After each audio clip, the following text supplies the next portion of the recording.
در صفحہ نمبر 101 ہے، وہاں پر یہ پورا تفصیل موجود ہے اگر آپ پڑھنا چاہیں تو۔ کہتے ہیں کہ اللہ تعالیٰ نے مجھے 4 بیویاں عطا فرمائیں اور اللہ نے ہر ایک بیوی بڑھ کے اپنے یعنی ان سے محبت کرنے والی اللہ نے عطا فرمائی۔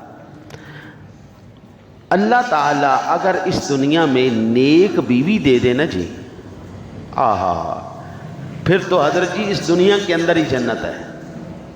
صابرہ، شاکرہ، عابدہ، زاہدہ، سادے لفظوں میں صبر شکر کرنے والی۔ امام غزالی نے ایک کتاب لکھی نصیحت الملوک، وہ ذہن میں آ گئی کتاب۔ آپ نے اس کے اندر بادشاہوں کو خط لکھے ہیں اور اس میں نصیحتیں فرمائی ہیں آپ نے، اور ایک بات مجھے ان کی بڑی یار کمال لگی، اور پھر میں سوچ رہا تھا امام غزالی تو امام غزالی ہے، اللہ تعالیٰ نے کیا علم و فضل سے یار ان کو نوازا ہے، بندہ حیران ہو جاتا ہے۔ انہوں نے عورت کی 10 قسمیں لکھی ہیں، 10 قسموں کی عورتیں ہیں، اور ہر عورت کی آپ نے مثال جانور سے دی ہے۔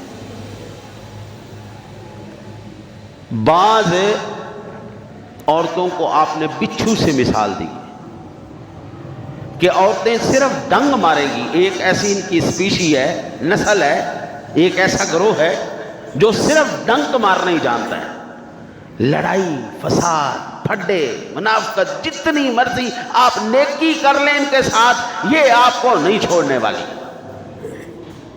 بول ایک آپ نے اس میں جو مثال دی ہے بندریا کے ساتھ، ناچنے کودنے والی، کبھی دوڑتی ہوئی ادھر بھاگی جا رہی ہے، کبھی دوڑتی ہوئی ادھر اے موم بتی آنٹیاں سب یہی ہے، دوڑتی دوڑتی جناب ملک پاکستان میں آئیں گی، فساد مساد پھیلا کے ہو گئی بات، ہاں جی، جو ہمارے گھر کی ہیں ان کو بھی خراب کر دیا، ان کے ذہن میں بھی خرافات ڈالی۔ البتہ یہ میرا موضوع نہیں ہے۔ آخری جو انہوں نے مثال دی ہے نا جی، وہ بھیڑ بکری کی مثال دی۔ کہتی ہیں حضرت امام غزالی فرماتے سب سے بہترین عورت، اس کی مثال بھیڑ بکریوں کی طرح دی۔ فرماتے ہیں کوئی ان کو کھانا دے نہ دے، وہ اپنا کام نہیں بھولتی، اون بھی دیتی ہیں اور دودھ بھی دیتی ہیں۔ یہ سب سے بہتر، یعنی اللہ تعالیٰ اگر اس دنیا میں آپ کو نیک بیوی ملا دے تو دنیا کے اندر ہی جنت کا نظارہ ہو جاتا ہے جی۔ اللہ اور اس کے رسول کا قرب بھی نصیب ہو گیا، صبر شکر بھی نصیب ہو گیا۔ قرآن کہتا ہے لَئِن شَكَرْتُمْ لَأَزِيدَنَّكُمْ، جب تم شکر کرو گے اللہ تمہیں اور زیادہ دے گا۔ ایسی عورتیں صابرہ، شاکرہ، عابدہ، زاہدہ، نیک پاسہ عورتیں جو اپنی عفت کی بھی حفاظت کرتی ہیں اور جو اپنے شوہر کی عزت کی بھی حفاظت کرتی ہیں۔ تو حضور سیدی غوث اعظم فرماتے ہیں اللہ نے 4 بیوی دی، چاروں کی چاروں ایک سے بڑھ کے محبت کرنے والی، ساری کی ساری صوم و صلات کی پابند۔ اور اگر خدا نہ خواستہ کوئی خوفناک عورت متھے لگ جائے، بھائی جہنم دیکھنے کی ضرورت نہیں، جہنم یہیں پہ تمہیں نظارہ آ جائے گا، گھر میں ہی مصیبت پڑ جائے گی، بلائیں مصیبتیں آفتیں ہر وقت، نہ شکری نہ فنا پئی رہنی پئی۔ سیدی غوث اعظم رضی اللہ تعالیٰ عنہ، دیکھیں یہ یاد رکھیں، ہم لوگ آج یہاں پر بیٹھے ہیں نا جی، یہاں پر بیٹھے ہوئے ہمارے اس عمل کا سب سے جو مین محرک ہے یا مین وجہ ہیں وہ ہمارے ماں باپ۔ نیکی کی طرف آنا، مسجد میں آنا، صوم و صلات کا پابند ہونا، نماز روزہ کرنا، نیکی کی طرف اپنے آپ کو راغب کرنا، یہ سب سے بڑی دلیل ہے کہ تمہارے ماں باپ پاک دامن بھی تھے اور نیک اور صالح بھی تھے۔ یہ ان کی پاک دامنی اور نیک اور صالح ہونے کی نشانی ہے۔ حضور سیدی غوث اعظم کا تذکرہ چل رہا ہے تو اسی میں آپ کو عرض کر دوں، یہ بہجت الاسرار کے اندر پوری تفصیل ہے ان کی ازواج مطہرات کی، اگر آپ پڑھنا چاہیں تو اس میں آپ کو مل جائے گی۔ حضور سیدی غوث اعظم رضی اللہ تعالیٰ عنہ فرماتے ہیں کہ اگر کوئی ماں مجھے اس بات کی ضمانت دے دے کہ میں 2 سال تک اپنے بچے کو بغیر وضو کے دودھ نہیں پلاؤں گی، تو میں عبد القادر جیلانی اس بات کی ضمانت دیتا ہوں اس کا بیٹا وقت کا ولی ہوگا۔ ولی بنانا تو ہمارے ہاتھ میں ہے نا، ہمارے نیک ہونے میں ہمارے ماں باپ کا سب سے بڑا ہاتھ ہے۔ ہماری مائیں سر پر دوپٹہ لے کے ذکر و اذکار کرتے ہوئے روٹیاں پکاتی تھی، ہانڈی پکاتے ہوئے، جو سادہ خواتین تھی وہ درود شریف پڑھتی رہتی۔ ہمارے گھروں میں آج بھی کہ جتنی بھی سادہ ہمارے بزرگ تشریف فرما ہیں، ہماری مائیں موجود ہیں، جب بھی وہ ہانڈی روٹی کرتی بسم اللہ سبحان اللہ صلی اللہ، جو بھی ان کو ذکر و اذکار ان کو یاد ہے وہ پڑھتی رہتی۔ اور پھر وہ جب کھانا پک کے ہمارے اندر جاتا ہے تو اس نے نور ہی پیدا کرنا ہے جی، اس نے وہ قوت دینی ہے جس سے ہم نیکی کی طرف راغب ہو، اللہ اور اس کے رسول کی طرف ہم او بابا دیکھو، نماز پڑھنا، ذکر و اذکار سننا، یہ عام وہ بندہ جو حلال و حرام کی تمیز نہ کرے، جو وہ نیک ماں باپ کی اولاد نہ ہو، آپ یہ محسوس کریں گے کہ وہ بندہ نہ تو نماز کے قریب جائے گا نہ ذکر و اذکار کے قریب جائے گا۔ بڑی نشانی مسجدوں کے قریب جب آپ نے گزرنا ہو، نماز کا وقت ہو، تو ذرا نظر مار کے دیکھنا آس پاس میں وقت نماز کا ہے، نماز کون نہیں پڑھ رہا، آپ کو پتہ چل جائے گا کہ کہیں نہ کہیں تو گڑبڑ ہے۔ حضور سیدی غوث اعظم ایسے ہی نہیں بن گئے، 15 سپارے ماں کے پیٹ میں یاد کر لیے، ایسے نہیں غوث اعظم، ماں ان کی شرم و حیا کی پیکرا، باپ ان کا تقوی کا پیکر۔ بابا جب خاندان ایسا ہو تو اولاد تو پھر غوث اعظم جیسی ہوگی نا۔ حضور سیدی غوث اعظم رضی اللہ تعالیٰ عنہ کی ازواج کا ذکر کرتے ہوئے حضرت شیخ عبد الجبار، یہ حضور غوث اعظم کے بیٹے ہیں، وہ کہتے ہیں میری اماں جان جب بھی کسی کمرے میں جاتی تھی تو وہاں چراغ کی طرح روشنی ہو جاتی تھی، جب بھی کمرے میں جاتی چراغ کی طرح روشنی ہو جاتی، کمرہ روشن ہو جاتا۔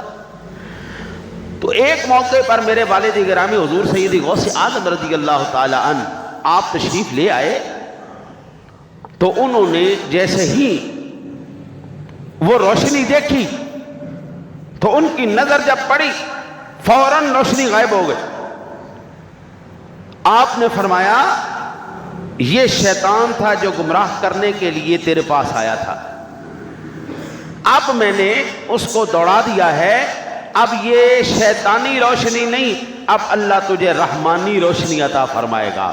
پھر فرماتے ہیں کہ جب میری اماں جان تاریک کمرے میں جاتی تو وہاں پر ایسا نور ہوتا جیسے چاند نے اندھیرے کو روشن کر دیا ہے۔ یہ بہجت الاسرار کے اندر صفحہ نمبر 196 پر یہ واقعہ موجود ہے۔ آپ دیکھیں گے، محسوس فرمائیں گے، وہ عورت، وہ خاتون جو باپردہ ہے، جو حیا والی ہے، اللہ نے اس کے چہرے پر ایک نورانیت رکھی ہے، ایک چہرے پر اس کی تازگی ہوگی، نورانیت ہوگی، اس کو کسی میک اپ کی ضرورت نہیں۔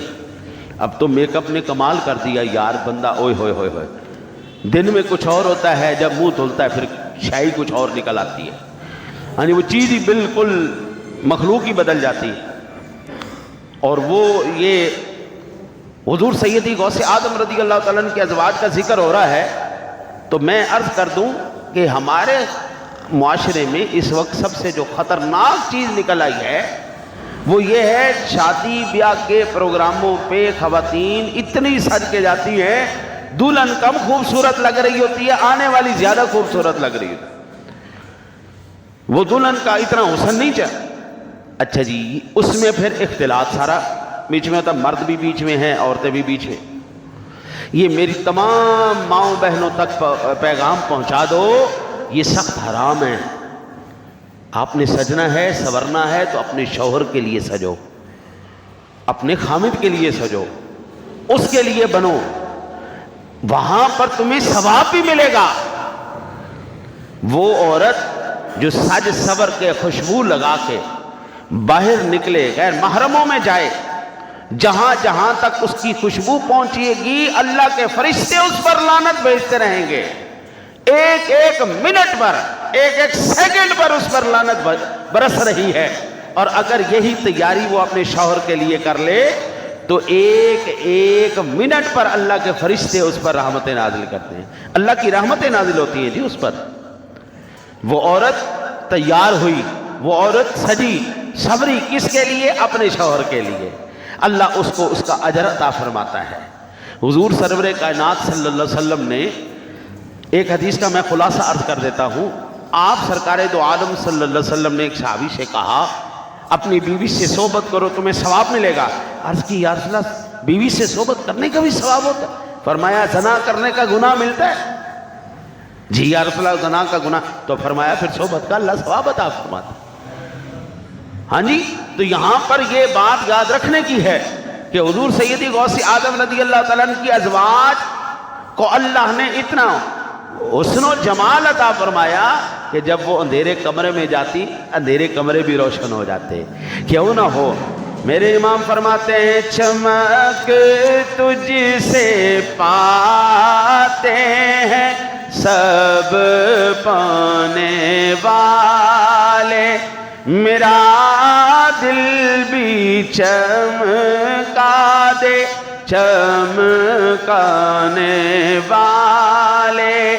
یہ میرے آقا نبی اکرم کی نسل پاک ہے، یہ حسنی حسینی گھرانہ ہے، یہ حسنی حسینی سید ہے، یہ امام حسن کا چشم و چراغ ہے، یہ امام علی مقام کا چشم و چراغ ہے، یہ میرے آقا کی نسل پاک ہے۔ اس لیے میرے امام فرماتے ہیں، آپ فرماتے ہیں تیری نسل پاک میں ہے بچہ بچہ نور کا، آقا جی تو ہے عین نور تیرا سب گھرانہ نور کا۔ میرے آقا کی نسل پاک میں سارا گھرانہ ہی نور ہے۔ اور میں سیرت اپنا یہ ہے تفریح الخاطر کتاب کا نام، اس میں میرے